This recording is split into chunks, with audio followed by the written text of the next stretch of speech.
Welcome back to Deep Thoughts, ladies and gentlemen. It's 46 degrees out, but oddly it doesn't feel that way. Today we're going to talk about something that goes deep, deep back in human history.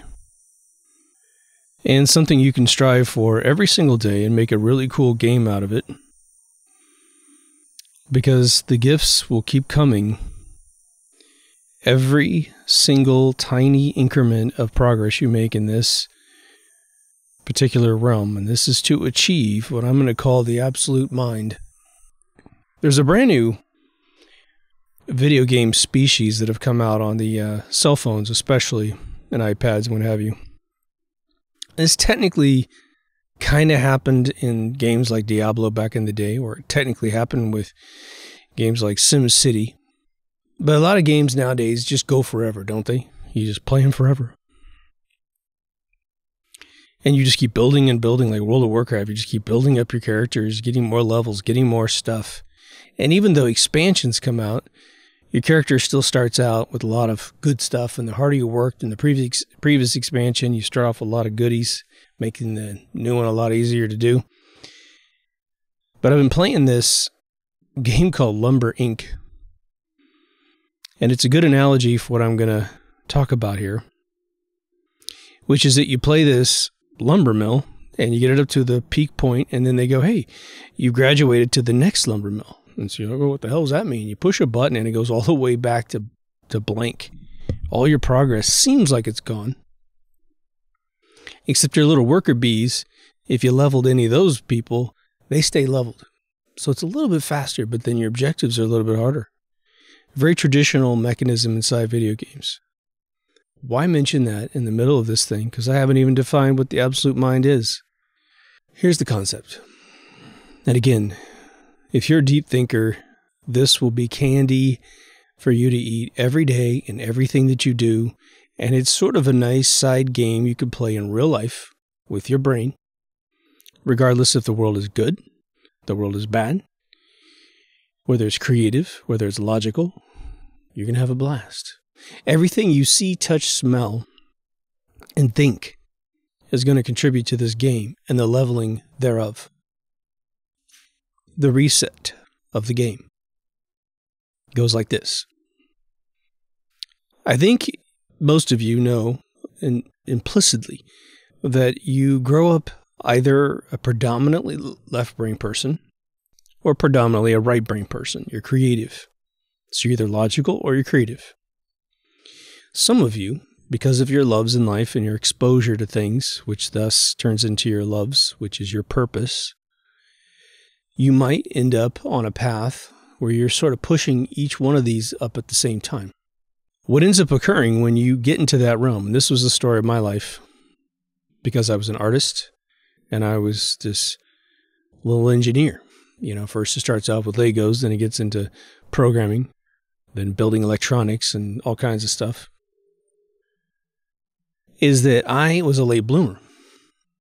But when I got there, I had an absolute understanding of something, more so than, say, someone approaching it strictly from the left brain. Like I would see software written that was brilliant, but horribly designed and not really addressing the overall abstract need of the user, because the logical thinking programmer couldn't think about contingencies where, hey, yeah, well, I like your little drawing tool, but I'm using it like this instead. And they're like, well, I didn't program it like that. Your creative person often does terrible in school, but not so bad in life. Because why? Life is abstract, and so is creativity. But the more you can get sort of the logic into a creative mind, magic happens, right? So my definition of the absolute mind is the following. And it comes with a giant reset. And it's very exciting. I think for me, this has happened naturally and organically because no one ever coined the phrase with me and no one ever explained it to me. And I'm going to go into where it really started to dawn on me. This show has tremendously helped me merge my two brains. Not that I didn't have it pretty well working together for probably a couple decades before, but to formally understand something that is going on is a profound epiphany to your existence, isn't it? If you can stimulate your left brain as much as you have stimulated your right brain, and your right brain as much as your left, and age enough that you experience the universe to an ample degree in both hemispheres, I mean, you've mitigated tons of logical problems in your life. And it could be on point things like balancing a really intense accounting situation at work, or it could just simply be you've had to be a logistical genius to handle 3 kids, you know, or your family and 3 kids and your work and everything. So you're being very logistical. You'll know that the more abstract you are in dealing with those requirements, especially as it addresses itself to stress, the less stress you feel, because you're like, I'm expecting the unexpected. So when it happens, I don't stress. I just go, wow, let's solve the problem. On the creative side, and again, there are millions of different things that are creative, but they're on-point things in being creative. Being an artist of any kind, is a very, obviously, right brain side of things. But seeing life as it truly exists, almost in a stressless paradigm, you do acknowledge severity and the need to execute things very quickly, procedures to keep yourself alive and keep your family safe and what have you.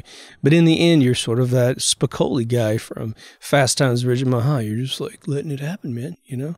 Well, that's weird, you know? It's like a bomb what goes off. There will come a time when you consciously will realize, and especially after this episode, if you've never thought about it this way, you may have already discovered by me just hinting at this definition that you actually may already be there.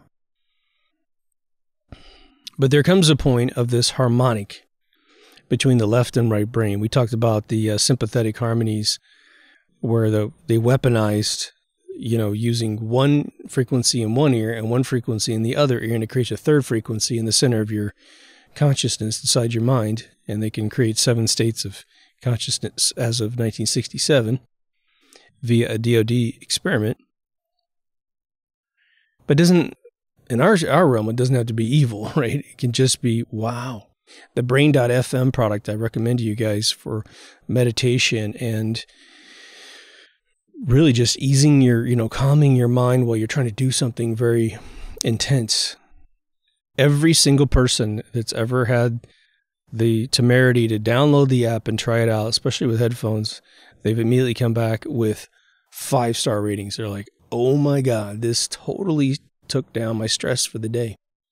Helped me concentrate. First time I used it, I cracked a scene in a screenplay that had been plugging me for 2 weeks. I played it. The soundtrack was just perfect underneath this wave system that was going on in the software. And I just started seeing the movie scene. I was like, oh my God. It was like I was being entertained by the universe's imagination, you know? But this is where we get back to the game analogy.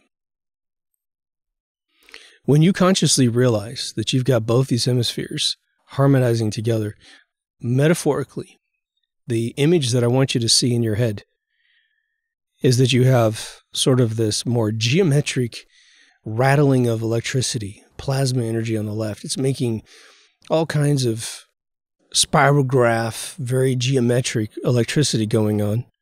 And on the right side, you're seeing very organic, flowery sort of shapes. It can do anything. It can do scribbles. It can do a Jackson Pollock over there.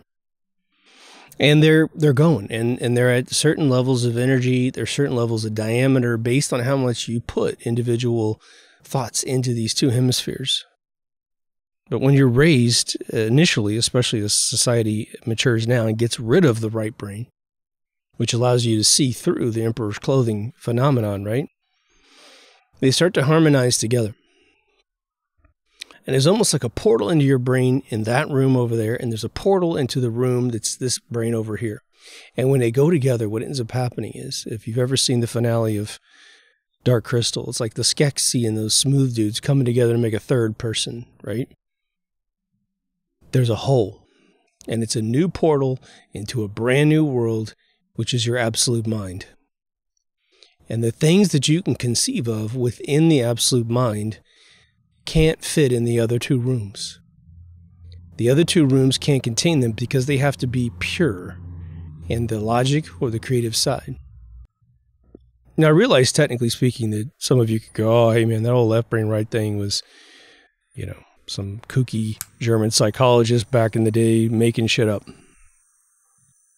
Well, all I can say is use observable reality to prove to yourself that there are people that cannot have a creative thought to save their soul, and there's people that can't have a logical thought to save their soul. So, however it's distributed in the mind, inside your brain cavity, it's pretty powerful and pretty amazing how when your soul attaches to your body, that this stuff is distributed thusly. Whether it's on top of itself and it's not truly left and right, don't worry about that so much. You're good at what you do, as I always say on this show.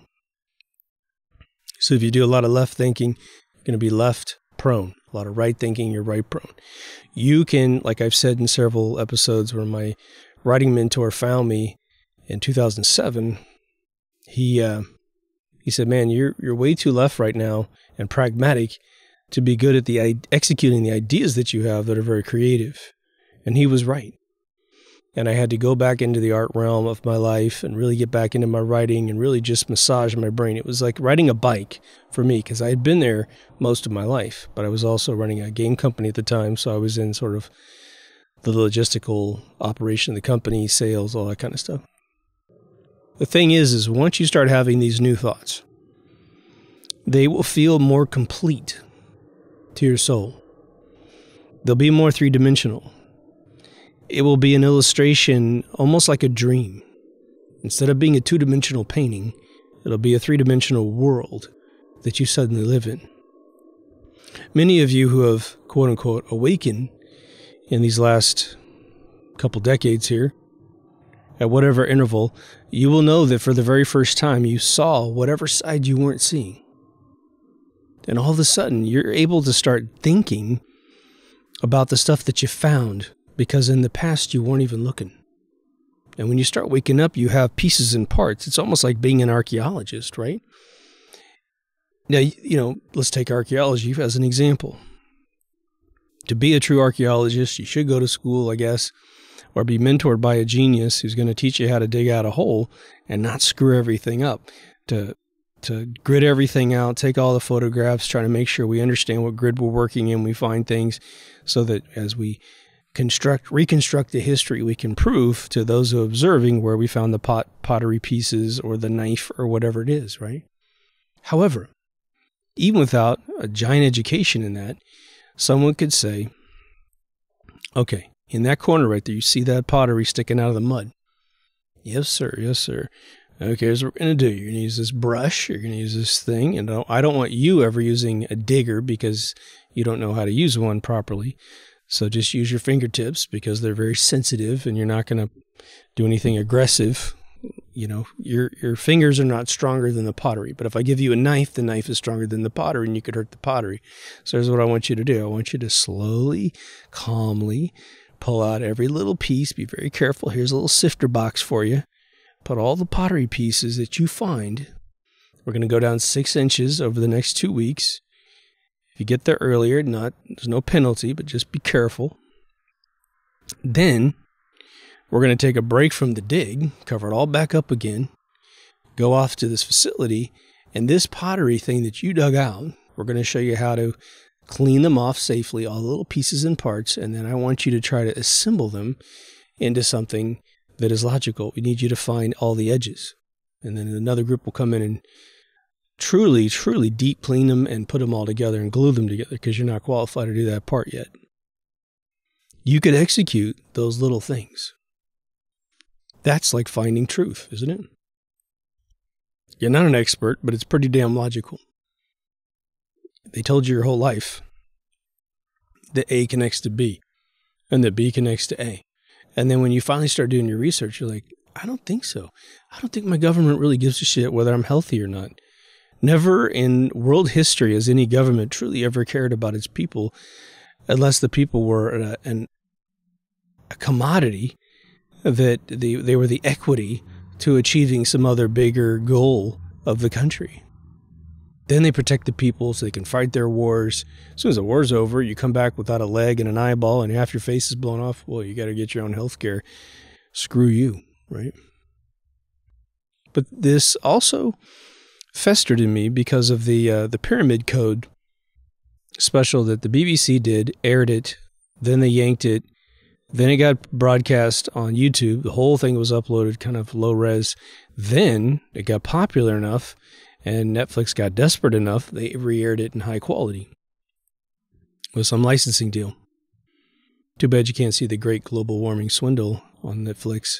Another one of those BBC shows that was created. They watched it and said, who made this? This is going to undo everything. But anyway, back to the Pyramid Code. The Pyramid Code was a multi-series special on reinterpreting Egypt.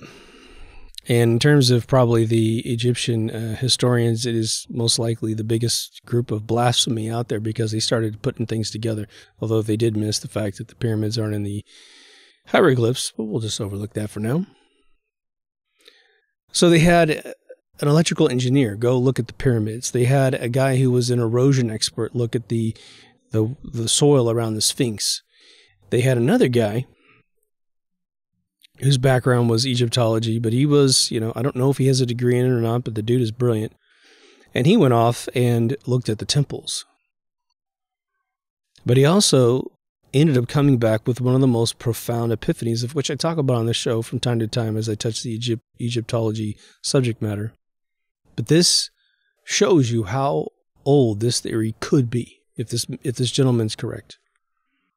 And again, one of the things is that the way the show's put together, one of the people could be correct and another one could be wrong. It doesn't mean that the other one's incorrect, just to kind of cover that before you see it if you haven't seen it. I think the observations were pretty conclusive, pretty brilliant, including finding just as a side note, they found this colony of people like 1,500 to 3,000 miles away or something that was still using hieroglyphs today as their script between each other, and they were able to further translate hieroglyphs in the 21st century. Okay, I think it's about 2013 when this was put together. They were able to find out that acronyms are a part of hieroglyphs, and that was singeing up a bunch of the groupings of letters that we weren't quite sure what exactly they meant. We knew through inference, by reading the rest around it, kind of what it probably meant, but this explained what we were looking at. But anyway, back to our subject. This gentleman, I apologize for not having his name on the top of my tongue. I don't think I've ever known his name. He pointed out a few things that were just amazing. I'd say several things that were amazing, but unrelated to what we're talking about, he flew drones over temples and proved that they're actually people walking. Like the top-down floor plan of the temple is a pharaoh taking a step with one of those skirts. And he takes you inside. He goes, you see how this entryway's a little bit off from this entryway? He goes, that's because that's a bent leg coming out of the center of the pelvis. And then he goes into the temple. He goes all the way into like what would be the rib cage section, and there's a pillar for every rib in the rib cage of a human. Not one more, not one less. He gets into the chamber that would be the mind and the brain, which they had divided up like the scarab beetle, because the back of a scarab beetle looks like the top of a human skull. And he said, look, all the chambers that they believe that the mind had are in this room. And he used that as a segue to get to his other theory, which is that the crowns that the pharaohs wear that you see in all the hieroglyphs, one of them's really sharp. It comes up, it goes back, and goes back up. Another one's very round. Okay, what traditional Egyptology says, which means you can probably throw it out the window, was that one of the crowns was North Egypt and one of the crowns was South Egypt. And as this fabled character Menace unites North and South Egypt, that you ended up wearing the crown inside, the smooth crown inside the sharp crown. What he said this new guy made a hell of a lot more sense, okay? I mean, it's so unbelievably metaphorically almost on point. The round crown, he said, was the right brain and usually reserved for the females initially. and that the sharp crown was a left brain signification of a male brain. How do you divide that up? Well, if you think about a man that goes out and hunts every morning for food, it's a very left brain activity. You cannot be interpreting man like, is that like, a water buffalo coming at me? No, you got to say, that's what we eat. We need meat. We fire arrow. We chase it. We're very logical. And we're trying to keep from getting killed by the animals, and we're stalking them. So it's an extremely meticulous, logical thing to do. While the women are protected by the men to raise the babies. Well, babies are the most abstract things on planet Earth, aren't they? They have all different personalities, different needs, and it is the empathetic connection between a mother and the child that makes this process possible. Men can do it too if they get the opportunity. Again, it's just growing which part of the brain first. I used to think too that, as I started looking at rock stars, which in America, it's just what you worship when you're a little kid. I think the fascinating thing about a male that writes music and sings is that you've got a male with a fully developed right brain who, on the other side, can't manage his finances and ends up broke after the 10 years of fame. It's like, it's so in front of your face, in my opinion. But this gentleman said, look, and he explains how he got this theory. He explains the step-by-step process that he used to get to this opinion. He didn't just make it up out of thin air and go, hey, I'm going to impose this on everything that I see. But I've mentioned this several times again in my Egyptology episodes, but the statues of King Tut and his wife sitting together routinely have the wife with her arm around his waist, which is a caregiving statement and design. If you were to ask any traditional, say, nuclear family for probably the past 1,000 to 2,000 years, the male has always been traditionally the one to protect the woman, but this arm around his back sort of breaks that mold. And so his interpretation of that is that she is nurturing him into the right brain. And it is assumed that he will nurture her into the left brain, and therefore both of them will ascend together as a part of their journey here on Earth. There's a traditional statement about geniuses in life, all kinds of the Greek theologians and many, many people have said, when I went to university, when I learned a bunch of information that I've always wanted to learn, or I got through school, whatever, it's usually someone a little bit older. They'll say, what I learned the most is what I didn't know, or that I don't know anything. I'm butchering that, but you know what I mean. They get to this heightened state of awareness, and suddenly they feel like they're empty. In my opinion, what they have done is they've rounded off their brain, and the center portal has opened up. And just like my game analogy, there's an emptiness of our personal stored knowledge about what's on the other side of that chamber. But what I'm going to tell you is that chamber is your science lab. It's your history lab. It is your personal laboratory to go in there and become something different. Something truly enlightened, to see more. And again, the first stage of enlightenment of the absolute mind is this shocking void that never before have you ever had an absolute mind thought until you have one. And the first epiphany is the total perspective vortex that you're like, oh my God, I am but a wee baby in this life. And you could be 60 years old and get your absolute mind worked out, and you will feel perhaps even erroneously inadequate.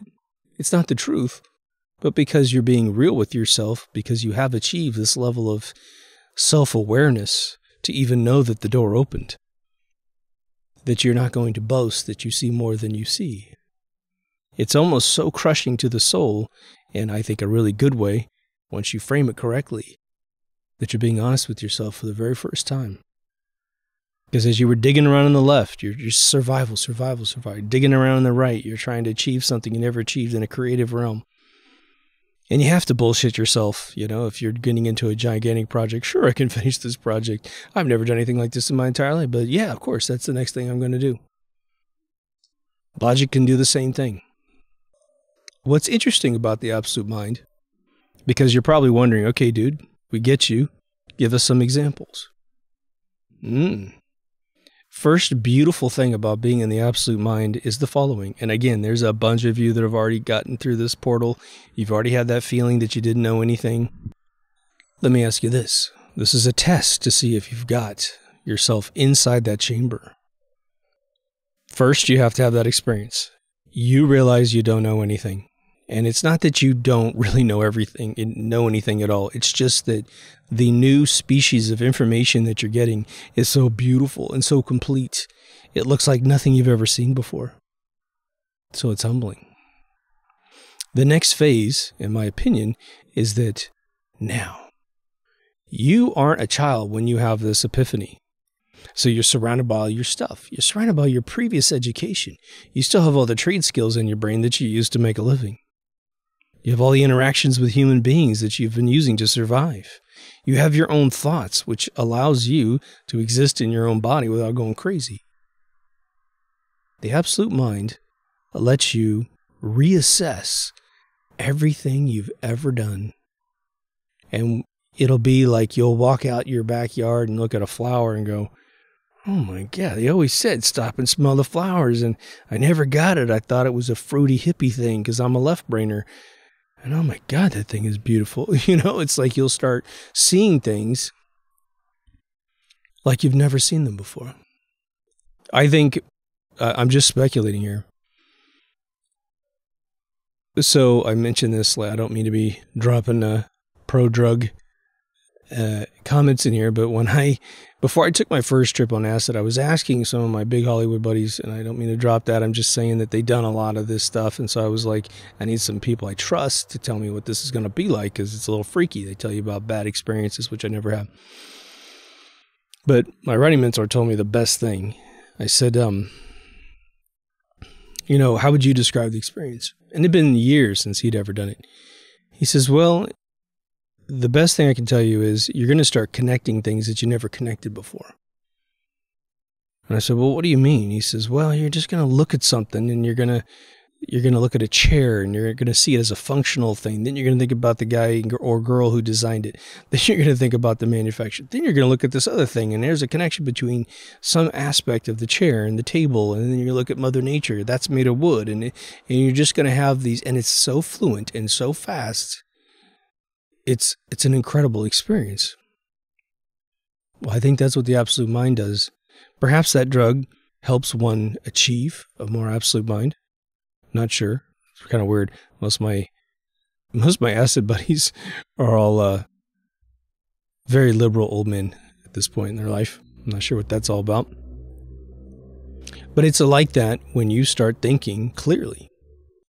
It might be attributable to the thing we've talked about on the show several times, which is when you're young, you're very impressionable. So as society tells you to hoard things, accumulate things, because that's going to define you. You know, you have a fancy car, you have a big TV, whatever the hell it is. You wear $10,000 worth of crap on a daily basis. I used to be stuck in that one. It wasn't $10,000, but I remember just at some point in my 20s going, wow, you know, I'm from this little hometown where if I wanted any nice clothing, I had to go earn my own money and buy my own stuff because my father was like bringing me home with no joke, man, like 6 pair of jeans and a 6-pack container. You know, it's just like, really? So yeah, there was no limit to the hazing I got as a kid, putting some of that crap on and going outside. But when you get older, you start to simplify and it starts to feel good. You start to stop, again, like I said just recently, you stop worrying about what other people think about you. Because the priority switch goes from these meticulous sort of hyper-focused objectives that you were taught, either by family members, which is probably the least influential group, but by commercials, television, society, you know, just how to get a girl, how to get a guy, you know. There's these things that you do. You're supposed to walk in a room a baller, you know, in some parts of the world. And other times you're supposed to come in very humble, wearing cowboy boots and a giant belt buckle. I think I can almost say categorically the people that I've known that have been able to express their joy of simplification, the sort of gestalt of what they're saying is all about kind of having an epiphany and waking up, going, I just looked at the world a different way when I woke up this morning. And all that shit I thought mattered doesn't matter anymore.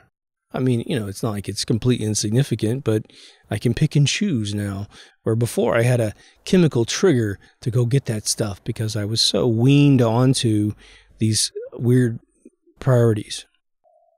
Here's another area of, I think, just wonderful epiphanies that can occur to you. When I started through Eric Dollard, as I keep saying over and over again, going into sort of ethereal sciences, it's an extremely left brain concept with a right brain fluid dynamics behavior. Then you have to reconcile this new sort of unified theory of all things down to every tangible object that you can discern, from this microphone, this camera, this computer, this backyard, and to me, this organic being that is playing host to a soul.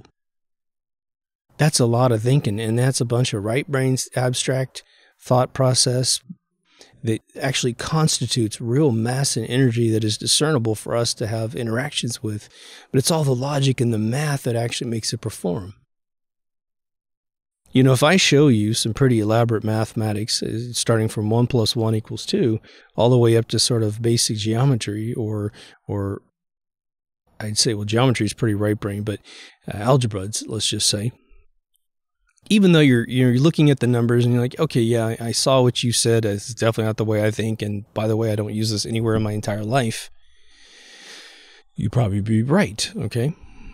But when I show you a fractal pattern, those infinite fractals that keep just zooming down and zooming up, they get infinitely big, infinitely small, those Fibonacci patterns that are going in on themselves, suddenly your mind starts popping if you're trying to translate that into an algorithm. And the weird thing is, isn't it interesting once an algorithm starts to look organic? Wow, that's a merge of the two ideas. And do you have the mind to start thinking about this combined science between the left and right brain right in front of your face as a construct that actually creates plants, the succulent cactus that just exude the golden mean? If you want to research that, if you want to think about that in some homogeneous, holistic way, you're going to have that center brain opened up. And you're going to have to be able to take what you see from observable reality, plus your theoretical thoughts of how this could occur, into that room, because in that room is all the equipment you need. And the analogy that I'm forgetting to drive home is just like being John Malkovich, where he had a bunch of people in his brain telling him what to do. That room is actually inside you. If you want to contemplate the afterlife, boy, if I said to you right now, well, let's think about this. Okay, so you have a soul. For those of us who believe in that thing, it's not just it's because you've seen things and you felt things, and the more you use your brain in that centralized manner, it becomes pretty evident, the symbiotic relationship we have with it. But if I said to you, how is heaven more left brain or is heaven more right brain? I mean, you're thinking about heaven, you're thinking, man, if there is a heaven, I don't have to do any more math, right? And so it automatically just floods the pedal over to the right side. It's abstract. It's cake and cookies and love and music, and you may not be wrong. I'm not saying I have a definition. I'm just using this as an analogy. But let's say you spend a few years there in heaven and you get through all of your addictions that you've always wanted to abuse, but you're okay. And then you're just sitting around, you're thinking about things, you're looking at heaven, you're looking at this place, whatever it is, right? You're thinking, well, there's still mathematics holding this place together. I mean, God is a math machine, if nothing else. And so you sit there until your absolute mind lets you, which may be what you attain the second you pass away, for you don't have any more biology limiting you. You don't have any more constraints of your brain / your sort of storage, long-term storage, and your short-term memory to hinder you like a filter. You can see it all. If you saw it all, if you saw all knowledge, even though you're not trying to know everything like God, you're not trying to memorize everything that's ever happened, that's unimportant to you. But there definitely are areas of interest. You might want to go back and say, okay, how did the earth form? What the fuck is the moon? Why is it the same size as the sun? It looks like a burned out sun. Were there UFOs? I mean, specific things that you might be interested in. Let me ask you this. How many of you have ever been forced to watch a video in school, or you saw some special on the YouTubes or some History Channel, Discovery Channel, where you see rats at a maze, or just studies of animals in general, wildlife show, and you see the utter logical almost circuitry of a fox that's scared of you. You got whatever the fox eats. You just want to be close to a fox because they're kind of cool until you hear them make that weird noise. Yeah, but they're scared of you. You want to feed a bird, but the bird's terrified of you because they're living in a pure mechanical existence. It's not that they don't have love. You've seen two little parrots get together and kiss each other, right? You've seen dogs absolutely love each other as well as human beings, right? They're little love machines, right? But you have to wait for the context of those moments to occur, because in the wild, undomesticated, most animals go back to a feral state of logic. When you're viewing these creatures, and we don't ever say it out loud, we could be watching this, this Omaha, I forgot that old show on TV in the 70s. Mutual of Omaha used to sponsor this thing, right? Anyway, you would see animals and you're thinking in the back of your head, well, look how mechanical they are. Do ants really exude anything like a party? No, man, they're just trooping along, man. Oh, it rained in the rainforest. Now they're going to all get together and create this weird little bridge where the little guys underneath the bridge are got a pocket of oxygen they're using to breathe, and everyone walks over there. I mean, it's like nuts, right? It's so left. So when we think about us as human beings, we've got the blessing of the access to a pure creative side. Think about a rich kid. A rich kid that doesn't have to work to make money and is actually self-motivated enough to create something with that spare time, to endorse the blessing of wealth, to create something wonderful on a daily basis, something the world could share or something the world could be entertained by. That's the ultimate state of the gifts of what this form of humanity, of being a Homo sapien sapien, could achieve, is that freedom to be completely free. So we're going to get back to other examples, but let's talk about if this is something that interests you and you're like, man, I don't think I've got it, but I would love to have it. There are weird catchphrases I hear people say that are sort of the kiss of death for some of this stuff. And I'm completely built the opposite. Whatever is impossible, I'm like, let's do it, So when I hear people say two things. And it's a way of perhaps moving forward in a more productive manner. I don't want to say it's not it's not completely unfounded to say these things, but I'll hear people say, oh, I'm just so not creative. I'm so not creative, or I'm horrible at math. Oh God, I hate math. I'm just, don't ask for me what 1 + 1 is. I won't know, and they've kind of jokeified this endorsement of a single dimension of thinking. Now, again, there's no crime to be happy with yourself and go ahead in one of those realms. And I don't mean to make anyone feel guilty if that's just your focus. This is just door number 3 on The Price is Right, okay? So you probably guessed it before I say anything. One, you have to give yourself your own report card, to be honest. Are you more left or are you more right? Now, there's 2 ways to do this. One may be less accurate, but it might seem like it's more accurate.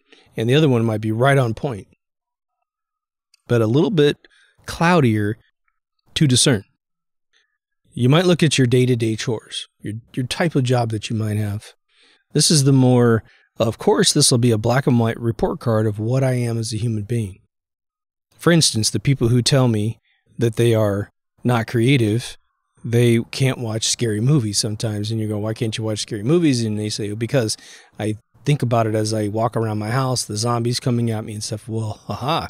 The thing is they've bought this stupid catchphrase about themselves not being creative. But the reason why they can't watch scary movies is because they're ridiculously creative. And it's this recessed energy to be creative that only comes out when fear is involved. Okay. Time to harness that for a different reason, right? People who say they're bad at math will be incredible logistical people.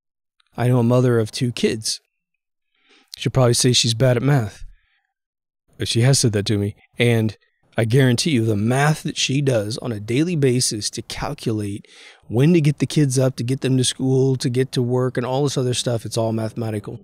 And it's so solved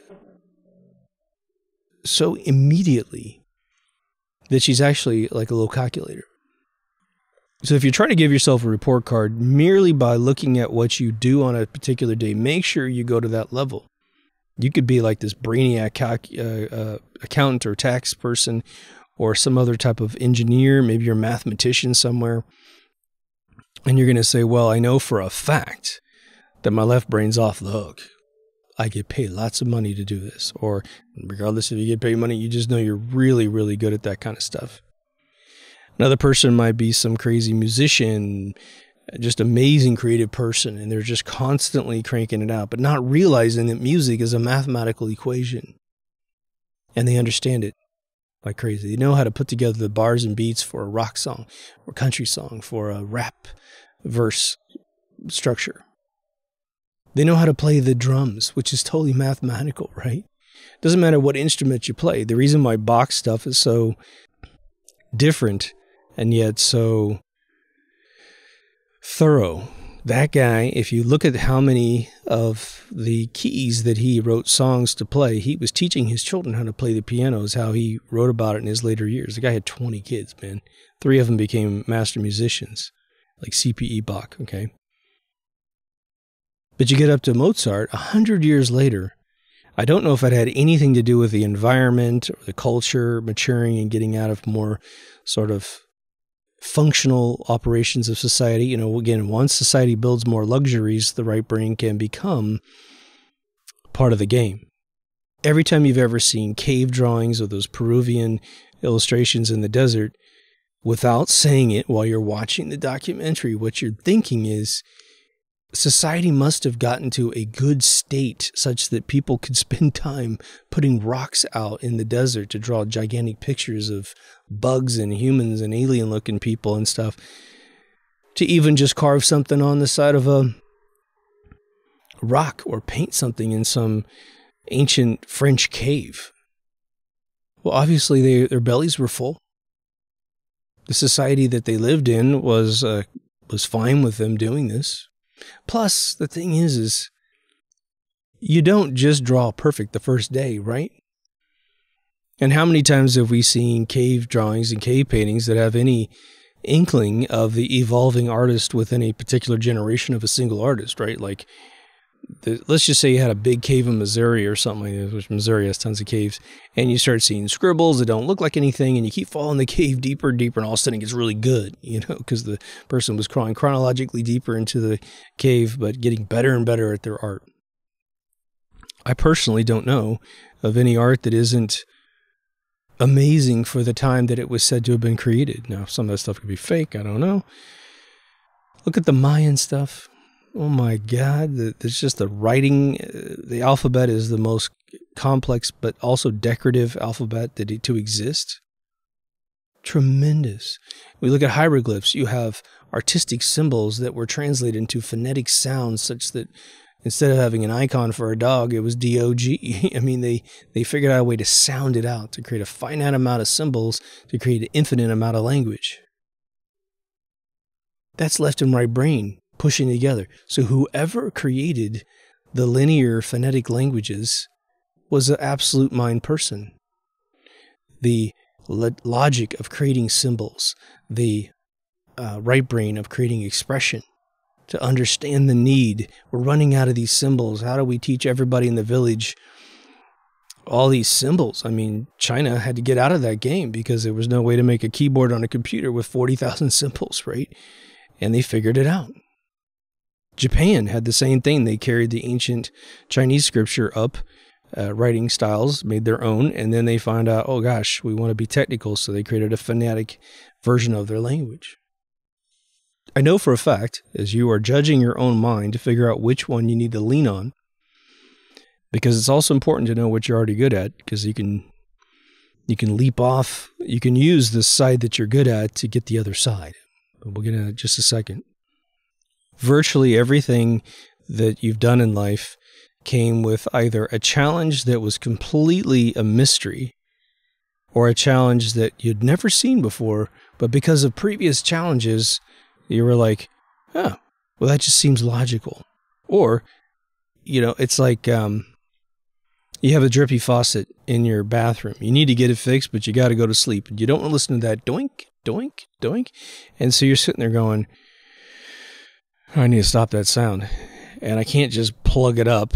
It's not easy to plug a drain. Plus, you don't want to create any permanent solution that you have to undo every time you have to wash your face. So you just put a dish towel in the bottom of the sink, maybe at an angle, so that it doesn't just hit a perpendicular surface and splash. It leaks down a piece of cloth. Okay, well, that's both a creative thought and a logistical thought all at the same time. I think a cloth is a very abstract solution. The logistical part of it is I gotta go to sleep, and this is going to bother me. But the other one is the more you've solved problems like this in the past, you know very well, you start developing this confidence and this faith that you have the capability of solving problems, which is the key to keeping your mind young. And it's not, again, memorizing and repeating stuff. Memorizing things is good for your table of lookups when you're being actually intelligent and trying to connect things together. But it is not important to just merely be a Jeopardy contestant and be the number one in the whole world that's ever been on the show. You haven't proven you can pass even the most basic entry-level Mensa test. I've told you guys several times about the story where I'm playing the piano at my friend's house. I was about 19 years old, and I'm just playing something I wrote. And it's just going, I just know the keys. I know where I can push it. I can minor key it, major key it, and I can just give you an emotion you're looking for at the moment. And this woman stood behind me I'd never met before, and all I hear from her for the very first moment is, gosh, I wish I could do that. I was like, ooh.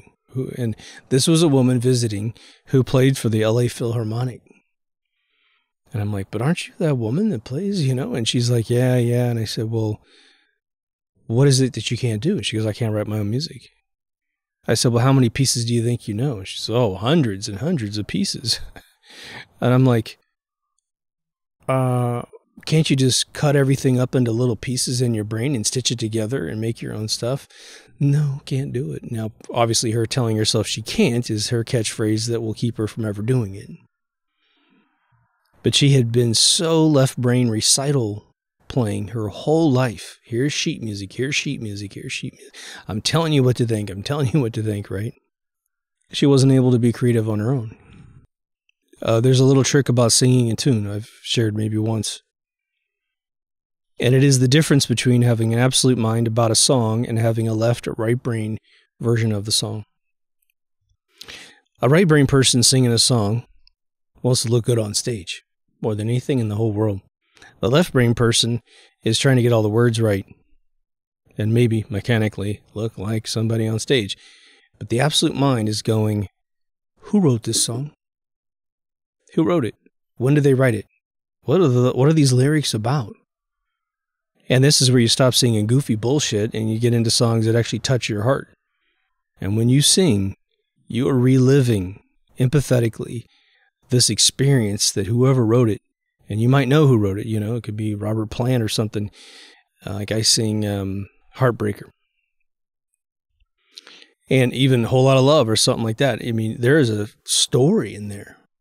And getting into it and understanding it is what the absolute mind provides for you.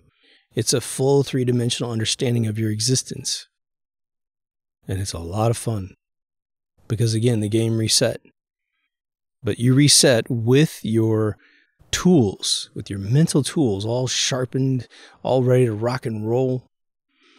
If you've ever dreamed of going back in time and becoming yourself with all the knowledge that you have today and going back into reality. And maybe you don't know that negative events are going to occur. You don't have that. You don't know exactly what stocks are going to go up. You just want to do it all again and do it better. Go back to school and get all at straight A's because you understand. But you can also goof off on the side because you already know a lot of those subjects. In terms of writing an essay, give me 15 minutes and a word processor, I'm done. That is a simulation, in my opinion, of an absolute mind approach to a previous experience. The good news is you can do it today with your life, and you can do it tomorrow or in the next second of your life. You will discover things about yourself you never saw before. And I will warn you, sometimes you can find some flaws in yourself. Don't be discouraged. Be happy. There's an interesting thing with software developers finding a flaw in themselves and a normal person finding a flaw in themselves. And I will say this. We're always taught that when you find a bug in software, it's a victorious thing. Why? Because the software gets fixed. And before the internet was out to patch all your problems, when we pressed the game on a CD and shipped it to 10 million homes, it could not have a crash bug. It could not have anything that was fatal to the gameplay. And I mean meticulously nothing, right? So we learned that finding bad things, it was good. And so when you find a bad thing in yourself and you're a software developer, you got to take that Q&A sort of approach to a quality assurance thing. Or I should say QA, not Q&A. So use that little trick if you can. The one thing that will also dawn on you huge when you start getting this feeling, and I'm telling you these little examples so that you can understand the indicators that you are either already there or you're about to be there. And one of them is understanding the value of your time. It's huge. It's huge. I'm starting to, I ebb and flow with the policing of my time, but anyone's wasting my time, I'm done. I'm done. I can't get into it. And it's just that the value of a second starts to have $1 billion attached to it. That infinite amount of money that you'll never have access to. Well, a second of your time is pretty much that valuable. Now, of course, your body ebbs and flows with energy, so you have to sort of create a marathon symphony dance with yourself to say, okay, if I eat a bunch of sugar, I crash. If I drink a bunch of beer or liquor, I crash. So guess what? Fucking poof. Unless I am at that 4th of July party or whatever big party you have in your country, your family reunion, whatever your birthday, and you're like, okay, today I'm going to allow myself not to do anything massively creative. Even though in the back of your brain, you're like, this is all I'd want to do is go home and work on my thing. I've worked with a number of professionals, obviously both personal and professional. And there's an interesting thing that starts to happen when you create your own business. When you create your own business and you're literally taking care of the money and the job and the solicitation of the work, and it's just a one-man show for a little while, meaning both men and women, of course, you start to be forced into this harmonic that will potentially open the door. And again, if you don't know it's opening, you may not be able to take advantage of it, even though you're suffering the beauty of it, to mix metaphors, okay? But I remember a girlfriend of mine, she started a business, and it was really, really tough. And for a while there, it was sort of when we hung out at Disneyland or something, it was all about the escape. We're in Disneyland. We're thinking about Disneyland because, it's rough when we get home. As the business started to succeed, I look over at her, and while we're standing in line, and I just see her staring like 60,000 feet, man. And I've been there, so I knew what she was doing. And I said, what you thinking about? And she's just like, I said, you're thinking about some part of your client's job, right? She's like, yeah, totally. I'm thinking about whether I want, this fabric or that fabric or whatever, And I said, that's what happens when you start your own business. You just start to live it. Because typically you don't start your own business in something you'd never want to do. So you're starting it in some capacity that you're in love with. The other thing too is this. Let's say your life it's okay, but it's starting to kind of approach that level of mundane. Maybe you're already in that mundane loop. You're like, I don't hate my life or anything. I like it, Got my little loops, my shows I watch, whatever it is. But you're like, man, I need some spice, man. I'm not too old yet, right? No matter how old you are, you're like, man, I still feel good. I got a lot of energy. If you pursue the absolute mind intentionally by bathing yourself in what it is that you think that you need to start that up, and you might need to push yourself on the left and go, okay, this is way too easy. So I'm part of your lefty already. And then you push yourself on the right. Oh, this is a little more difficult, but it's a lot of fun. And you push until you get both these hemispheres to start working together. What'll happen during that void, well, I should say, as a result of the void experience of going, whoa, I don't know if I know anything, is that new things you never thought of in your life. Not that you necessarily thought they were impossible, but there could be some of those as well. Previously, you thought, man, I can't, there's no association between these two things. And all of a sudden you're like, chocolate and peanut butter and chocolate, Finkel and Einhorn, you know, whatever. It starts to create new things that you can do that you never thought you would be interested in. It's not even a difficulty concern at all. It's just, I didn't think I'd ever be doing this. Again, this is going to be an analogy to sort of what I'm talking about. It's going to sound completely unrelated, but I assure you it is.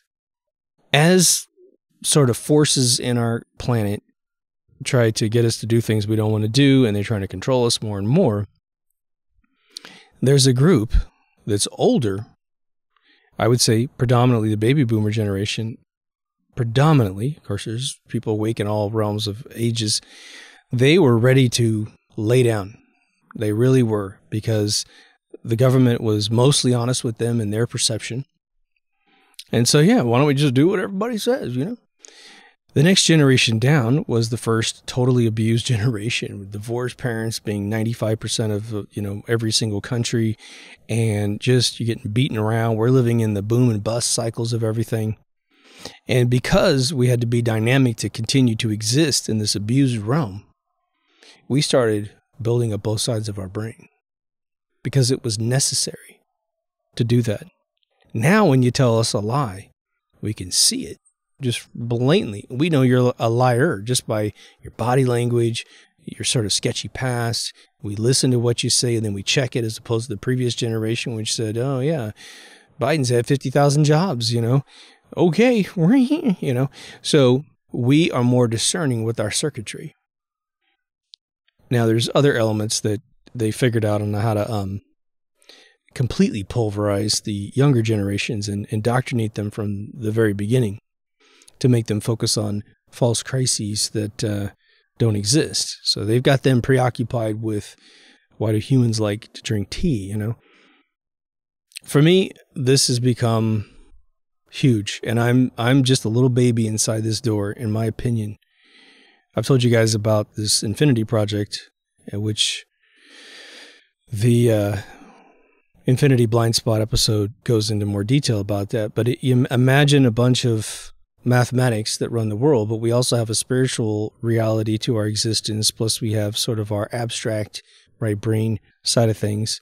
And if we were to try and acknowledge both, you know, say God came down here and said, I exist, motherfuckers, and you all have a soul, and there are some rules to this place. That's all I'm going to say. I've already taught you everything that you need to know. I sent down a guy who wants to tell you how it works later. All of a sudden, an undeniable imperative to figure out how this all works together is dropped on man, but the solution's not there. And that's sort of a false pretense of why my Infinity Project is what it is.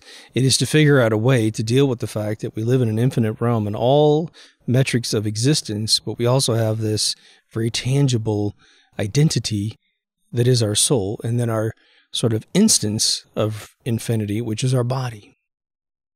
You only borrow time. You only borrow your body. You only borrow the earth for any one length of time, and then you're released back into the wild of infinity. And if we are to ever develop any advanced theories about how we think about how this all comes together, someone has got to create a left brain mathematical model on how to grasp infinity, but also bring together a spiritual architecture for how we see the world to exist, and then blend them together. Right? It's like oil and water. How do you blend an algorithm with the soul? And that's what I've been trying to parse. this absolute mind state is giving me progress where that was sort of this inconceivable concept, say 15 years ago. I give you that example so you can see the utter power of this absolute mind and what it can bring to you. And the one thing too that I'll give a Stan Myers example. I think a lot of you know who Stan Myers was, but it was a guy that created this beautiful perforating piston. And it's not a piston that goes up and down, it's just shaped like one. And it oscillated tap water and pulverized hydrogen out of it infinitely. You know, whatever tap water you put in there, dirty tap water, it pulverized hydrogen out of it. And then he built a system that you could retrofit your car with. Well, this guy was a farmer by nature.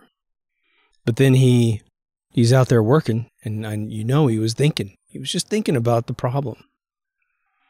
And his spirituality, which I think in the end got him killed, was that he trusted that he had guardian angels that would always protect him against people that wanted to hurt him, and he got poisoned to death at a dinner with two investors from Europe.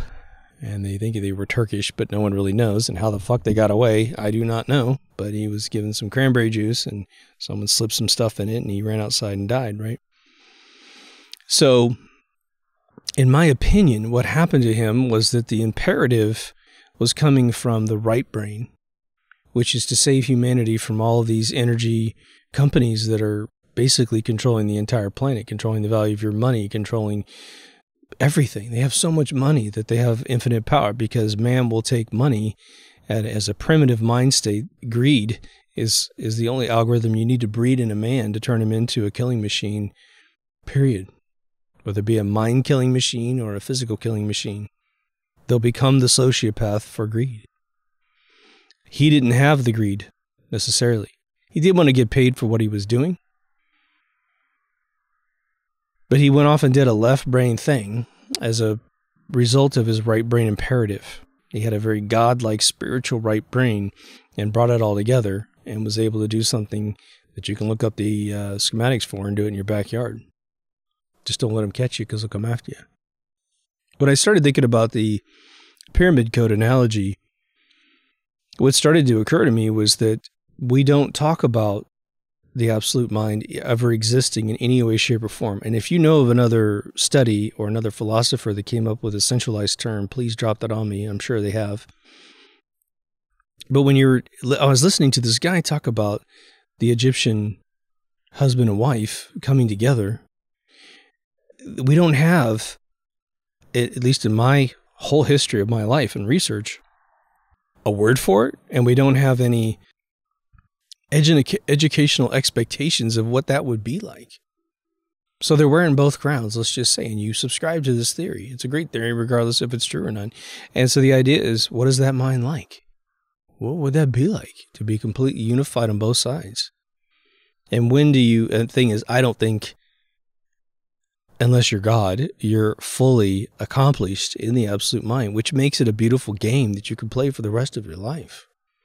I can only imagine that the women that have gone through the process of bearing children and raising them, I would say fairly successfully, because you can't control your kids, but you did what you needed to do. Whether they turn into a good person or a bad person or whatever, that's not your game, right? There's so much influence on them. You could teach them all the right things and they could still turn into a bad thing. So what I was saying is, let's take a woman who raises some children and she has gone into deep right brain. Her kids always felt loved. She was always there for them.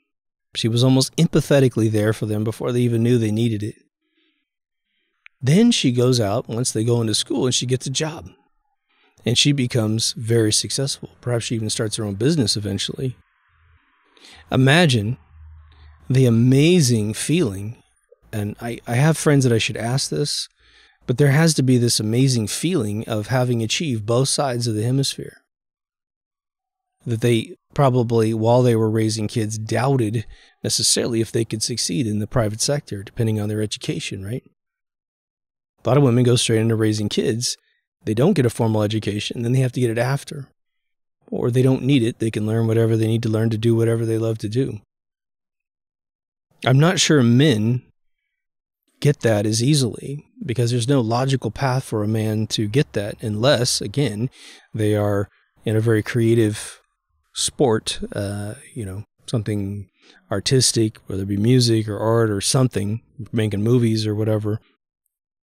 But they still have the logistical burden of taking care of demographics and that kind of stuff. It is a bummer, but when you do write a film, you have to know there's an audience out there for what you're writing. And the bigger the audiences get today because of the sheer distribution and exposure of whatever you make, you have to somehow be true to the story and not compromise the story, but have something for as many people as you possibly can. I don't find that terribly restricting. I find that a lot of fun. I find that when I collaborate with people and they go, well, I think this scene's really about this, and I want, there's nothing in here for women, whatever. That's why I have females categorically review my scripts once they're done. That way I don't worry. I'm a guy. I brought that to the game. I want the other side of the fence. Then I go to the dudes, right? Life is very, very interesting, and if you believe that there's any sort of creative force that dictates the design of life, okay, then you have to assume, I think, that this is sort of like an onion. And you can go through a fairly mundane life, although very happy and wonderful, there's nothing wrong with that, and you've only peeled maybe a layer off the onion, maybe two. But the more you experience life and the more that you are inquisitive about life and push yourself into all these esoteric subjects of thought and start to parse the very metrics of what it is to be alive. Just think about your five senses that you're told you have, even though you've got probably infinite additional senses. Those five, well, it's like playing 5 chess games at the same time, isn't it? You have all these different things going on at every split second of the day. I honestly think some senses are very left brain and other senses are very right brain. And then, of course, you have the intangibles, like your emotions, your love, your hate, your desire, whatever. Talk about the categorical summit of abstract, intangible experiences that you really have in this world. It's your emotions. And let's say you wanted to really dive into what that meant. This absolute mind will absolutely give you the tools to start putting words where you couldn't put words before, to tangibly feel the emotion with your hand, on a level. You got master writers out there that will create these scripts that, my God, they've got you in their hand. They've got you exactly where they want you. Every step of the script, like Avatar gets beat up a lot because it got super overhyped. And so I've almost never met anybody who loved the movie.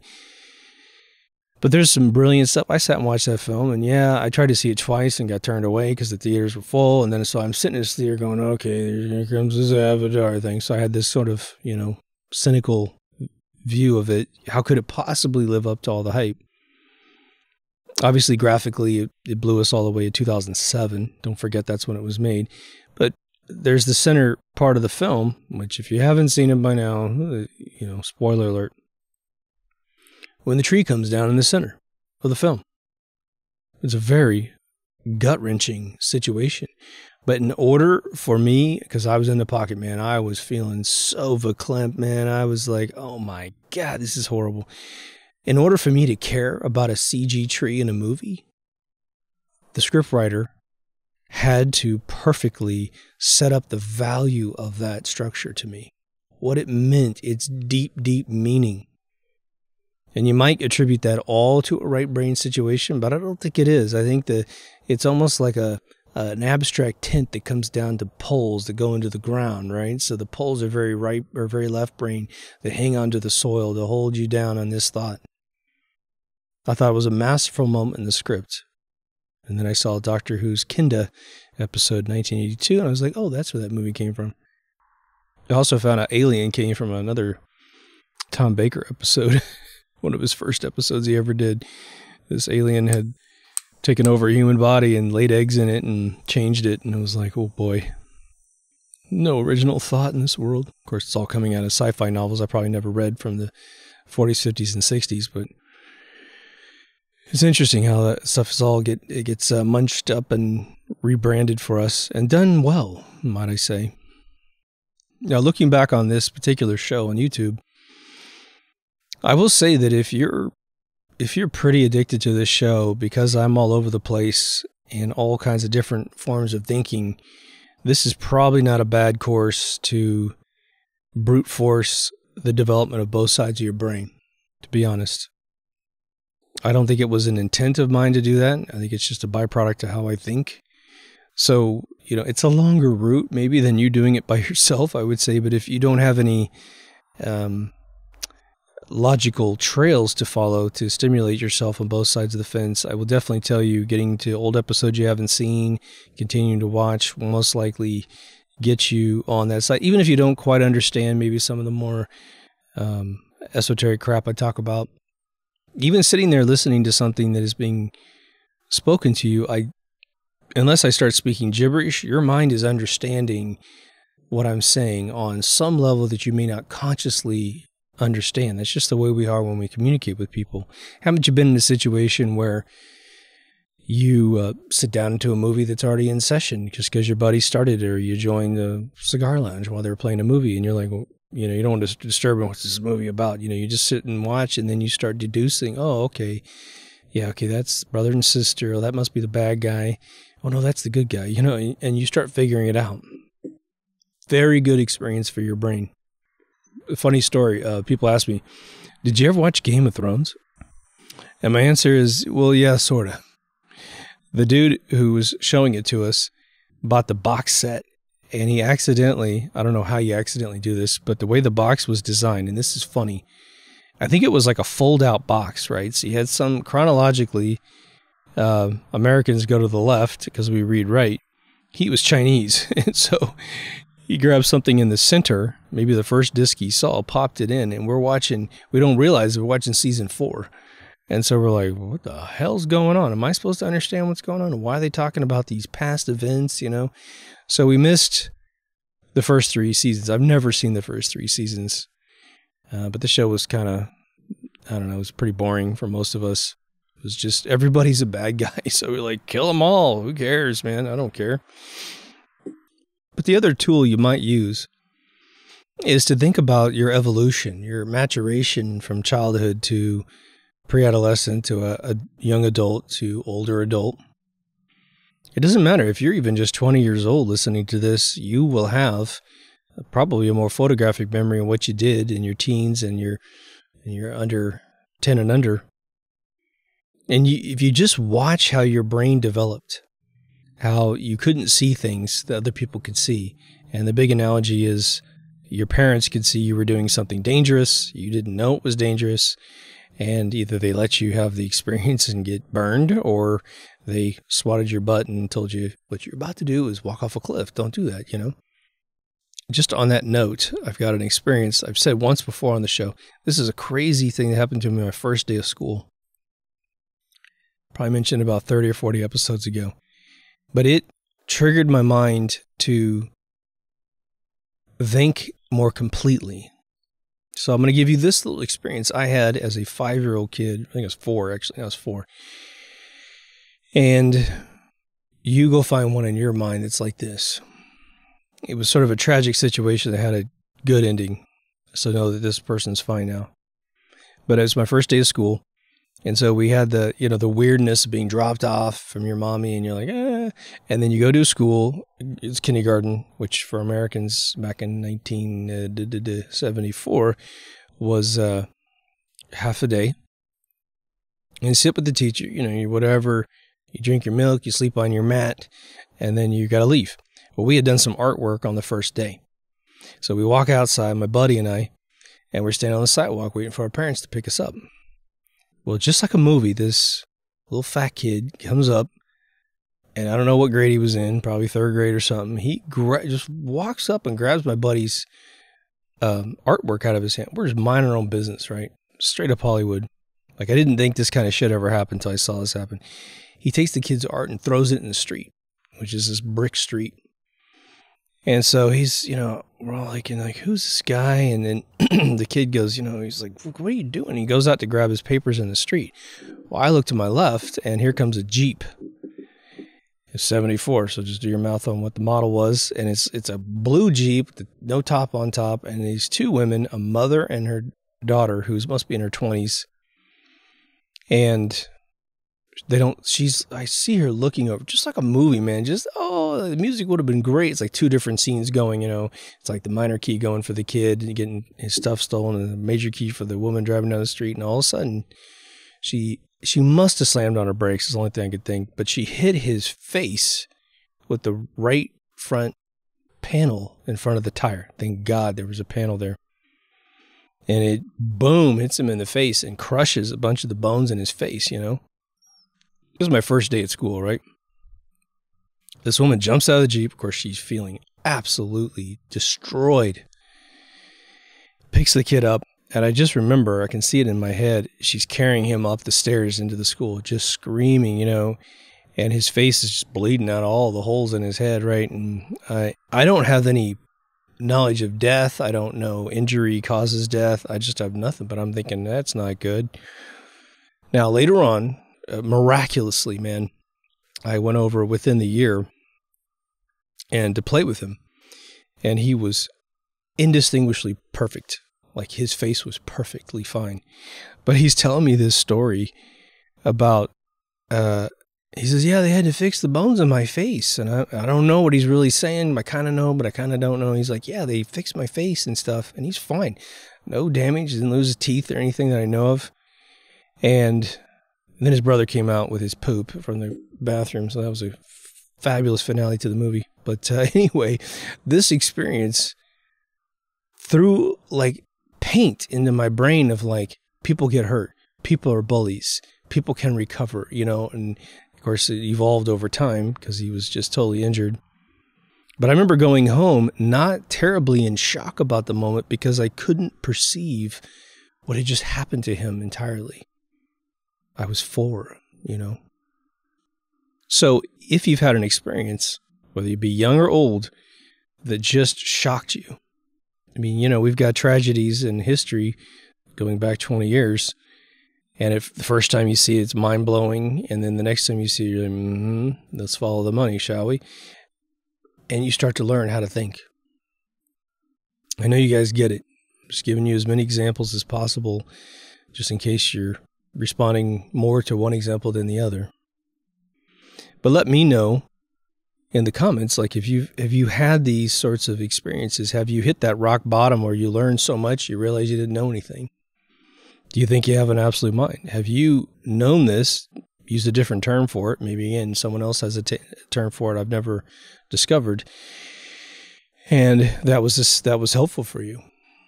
So any other ideas you have about exercises to discern whether or not this process is started, or to get it started, or to move your mind in one direction, or successes you've had in this? I'm willing to bet no one's had any failures. Honestly, you're good at what you do. I always tell young art students, kids especially, I'll say, hey, the beautiful thing about learning how to draw is that you never get any worse. You always get better, no matter what. And then I teach them, can you draw the alphabet? And they say, oh, yeah. And I said, then you can draw every single shape of every single thing that you see with your eyes. And they're like, what? And I say, what's the shape of my eyeballs? Well, circles, Yeah, great. You know what a football looks like, right? Well, that's the outside shape. But they just start to see what they couldn't see before. And that's fun to give to a child, But you're never too old for these new tricks. I don't care what anyone says. No one's listening to me if they're into zero change in their life. I'll tell you that much. But anyway, if you haven't been to deepthoughtsradio.com, please go bookmark it. We got to protect ourselves against the changes coming next year. Pretty sure we're all right, but you just never know. And the website has everything you need. The podcast, the video, lots of alternate social media you can get into. Some folks from our group are really into different ones, And I think I've got listeners over there that don't come to any of the official stuff because they'll get videos on BitChute or Odyssey. So as soon as it goes on YouTube, it goes on Odyssey, and Odyssey's got a beautiful player. I have to manually update them for BitChute, and BitChute's all 1080p, whereas YouTube's 4K and Odyssey's 4K. Just in case you got a nice TV and you want to get your money's worth. But we have all the social media, all new Remastered Season 1, a store. And for those of you who want to get the stuff ahead of time, head on over to Patreon. For those who go through PayPal, thank you so much. Just know that when I get emails through PayPal, I only say this every once in a while, I get your name, but I don't get your contact information, which is kind of cool, right? It's kind of an anonymous way. I know your name, but I don't know. And I put your thing in the credits when that happens. So you get in the credits full time, and then you also get the episodes up at least a day early, sometimes 3 days early, and you get access to me if we hit a certain level of contribution. I have to say that because someone might come and try to put a buck in and get a time with me, and then they pull the buck out. So just wait till you accrue just a little bit. But everyone I've met's been amazing, like I say. So anyway, leave me your comments. Let me know what you're thinking. And until next time, take care of yourself and someone else, and I'll see you in the next Deep Thoughts. Over now.